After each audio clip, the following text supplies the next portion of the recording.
तुलसी की महिमा सुनाऊंगा, क्योंकि तुलसी हमारे जीवन में हमारे साथ एकदम सटी हुई है और उसका हमको रोज काम पड़ता है, तो हम उसके साथ रहते हैं। इसलिए तुलसी जी की कुछ बातें आपको बताऊंगा। लिखा है, शंकर भगवान के मुख से ये तुलसी महिमा बताई गई पद्म पुराण में। लिखा है कि तुलसी का महात्म्य भर सुन लेने से जन्म मृत्यु के चक्कर से हम छूट जाते हैं। जन्म से लेकर मृत्यु तक पर्यंत जितने भी पाप हुए हों, केवल तुलसी महात्म्य सुनने से नष्ट हो जाते हैं। सुनिए, लिखा है, तुलसी का पत्ता, फूल, मूल, शाखा, छाल, तना और मिट्टी आदि सभी पावन है। तुलसी संभवम सर्वम पावनम मृत्तिकादिकम। जो तुलसी काष्ठ का चंदन श्री कृष्ण को अर्पण करता और उनके श्री विग्रह में भक्ति पूर्वक लगाता है, वो सदा श्री हरि के समीप रमण करता है। यही हरिचंदन है। तुलसी का काष्ठ भी चंदन काष्ठ की तरह घिसा जा सकता है। यही सर्वांगे हरिचंदनम है। इसी को हरिचंदन, तुलसी का काष्ठ इसमें घिस दो, हो गया हरिचंदन, या तुलसी का पत्ता उसमें घिस दिया, हो गया हरिचंदन। ये ठाकुर जी को धराया जाए। जो तुलसी काष्ठ की आग से, तुलसी की जो सूखी लकड़ियां हैं उसको ऐसे ही कचरा समझकर फेंक न दें, इसका भी उपयोग है। लिखा है, जो तुलसी काष्ठ की आग से भगवान के लिए दीप जलाए, तो कान खोलकर सुनिए, उसको 10 करोड़ दीप दान का फल मिलता है। जो ब्राह्मण तुलसी काष्ठ की अग्नि में हवन करते हैं, उन्हें एक एक सिक्त अर्थात भात के दाने में अथवा एक एक तिल में अग्निष्टोम यज्ञ का फल मिलता है, जिस यज्ञ के कुंड में तुलसी का एक छोटा सा काष्ठ डाल दिया जाए। फिर लिखा है, तुलसी की लकड़ी की आंच से तैयार किए हुए नैवेद्य का थोड़ा सा भी अन्न भगवान केशव को अर्पण किया जाए तो वो मेरु के समान अन्नदान का फल देने वाला होता है। जो भगवान को तुलसी काष्ठ का धूप देता है, भगवान ने એટલે આપણે અગરબત્તી સળગાવીને મૂકી દેવાય ને, મેં ટ્રાય કરી લીધી બોલવું હતું એટલે, પણ બુઝાઈ જાય, એટલે આપણે ઘી કે કંઈક લગાડીને કદાચ કરીએ તો રહેશે। લખ્યું છે કે जो भगवान को तुलसी काष्ठ का धूप देता है, वह उसके फलस्वरूप 100 यज्ञानुष्ठान और 100 गौदान का फल प्राप्त करता है। केवल तुलसी काष्ठ का धूप, ये कचरा समझकर न फेंकें। आगे, जो मनुष्य अपने अंग में तुलसी की कीचड़ लगाकर श्री विष्णु का पूजन करता है, उसे एक ही दिन में 100 दिनों के पूजन का फल प्राप्त होता है। ये सब कुछ है। तुलसी की जड़ की मिट्टी से स्नान करने से तीर्थ स्नान का फल मिलता है। जो तुलसी की नई मंजरी से भगवान की पूजा करता है, वो जब तक सूर्य चंद्र है तब तक वो पुण्य भोगता है। तुलसी द्वारा पूजित होकर भगवान श्री हरि भयंकर उत्पातों, रोगों तथा अनेक दुर्निमित्तों का भी नाश कर डालते हैं। फिर लिखा है, प्रतिदिन तुलसी दल से पूजा करेगा कोई व्यक्ति भगवान की, तो वह धनवान होता है। तुलसी की मूर्ति संपूर्ण सिद्धियों को प्रदान करने वाली है। फिर लिखा है, पार्वण श्राद्ध के अवसर पर श्रावण मास में तथा संक्रांति के दिन तुलसी का पौधा लगाना ये अत्यंत पुण्यदायी है। तुलसी की जड़ में ब्रह्मा जी रहते हैं, मध्य भाग में भगवान जनार्दन रहते हैं और मंजरी में रुद्रदेव का निवास है, इसलिए शायद मंजरी रुद्रदेव को चढ़ती है।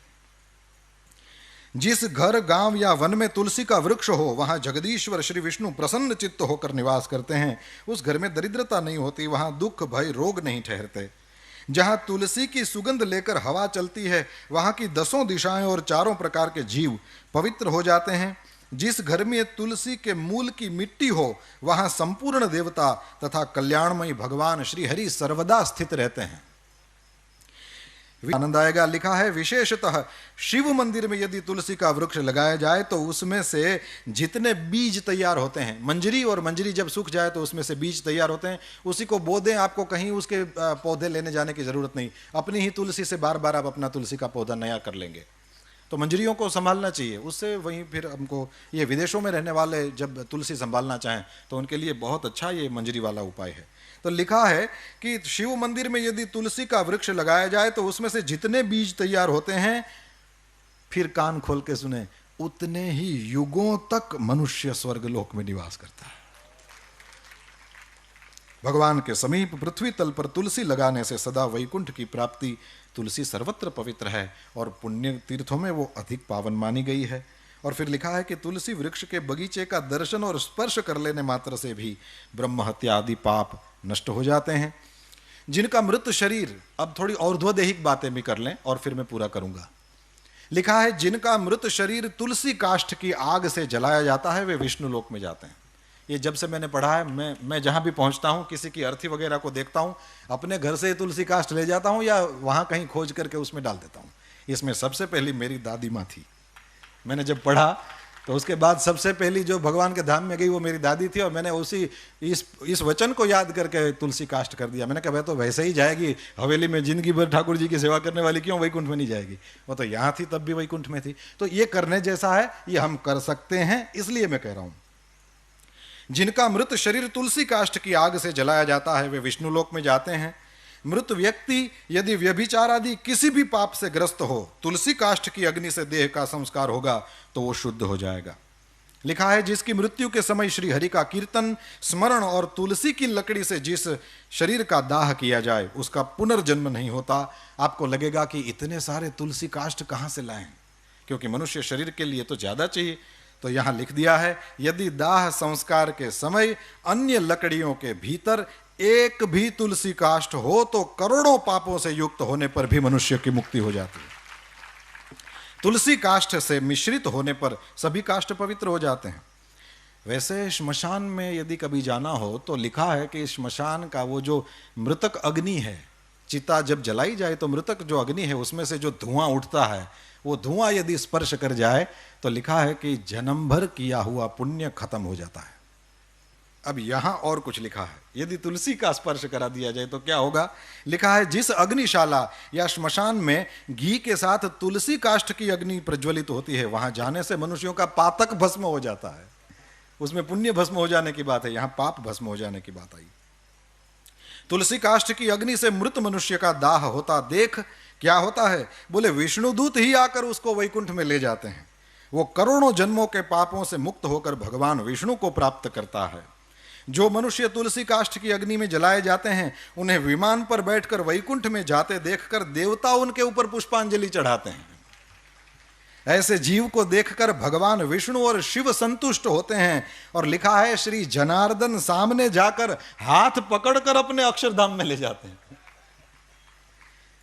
और फिर पिंडदान की बात, पिंडदान में एक लिखा है कि तुलसी दल को मिलाकर पिंडदान करने से 100 वर्ष तक पितर तृप्त रहते हैं। यह तो किया ही जाता है। तुलसी वन की छाया में पितरों को तर्पण करना चाहिए। वहां किया हुआ पिंडदान लिखा है पितरों के लिए अक्षय होता है। और 260वां अध्याय, इसमें समुद्र मंथन की कथा है। और समुद्र मंथन की कथा में नई बात लिखा है, महालक्ष्मी जी प्रकट हुई, फिर चंद्रमा प्रकट हुए, और पद्म पुराण का वचन है कि चंद्रमा प्रकट हुए जो हम सबके मामा हैं। पद्म पुराण में लिखा है कि चंद्रमा हम सबके मामा हैं। ये केवल हमारी दादियों से सुना हुआ नहीं है, पुराण भी इसके साक्षी देता है कि चंद्रमा सबके मामा हैं। अब मैया है महालक्ष्मी जी, श्री जी, और मामा हो गए ना। और फिर लिखा है कि इनके बाद समुद्र मंथन से भगवान श्री हरि की पत्नी तुलसी जी प्रकट हुई, जो परम पवित्र है और संपूर्ण विश्व को पावन बनाने वाली है। जगन माता तुलसी का प्रादुर्भाव श्री हरि की पूजा के लिए ही हुआ है। और सच में कभी भी श्री हरि का दर्शन करिए, मंगला के बाद जब ऋषि कुमार ठाकुर जी को सजा देते हैं पुष्पों की मालाओं से, तो उनके चरणों का फिर दर्शन नहीं होता। वो इसलिए नहीं कि नहीं कराना चाहते, लेकिन इसलिए कि उसमें तुलसी से वो दोनों चरण आच्छादित रहते हैं। अंत में श्री राजेंद्र दास जी महाराज के द्वारा सुनी हुई एक बात कह करके पूरा करूंगा। उन्होंने कहा कि तुलसी जी क्यों इतनी ज़्यादा चढ़ाई जाती हैं? बोले इसलिए चढ़ाई जाती हैं कि तुलसी की जो मंजरी होती है, उस मंजरी में सफ़ेद छोटे छोटे फूल होते हैं, उसमें से कोई सुगंध आती है। मैंने तो कोशिश करी, लेकिन मेरी इस प्राकृत नासिका को उसमें से कोई गंध नहीं मैं प्राप्त कर सका। उतना पता नहीं मेरा पुण्य नहीं होगा, पर उसमें से जो सुगंध आती है, महाराज जी ने कहा, श्री राजेंद्र दास जी महाराज ने कहा कि वही सुगंध श्री राधा जी, श्री श्री जी के शरीर से आती है, और इसलिए ठाकुर जी को तुलसी जी ज़्यादा पसंद है।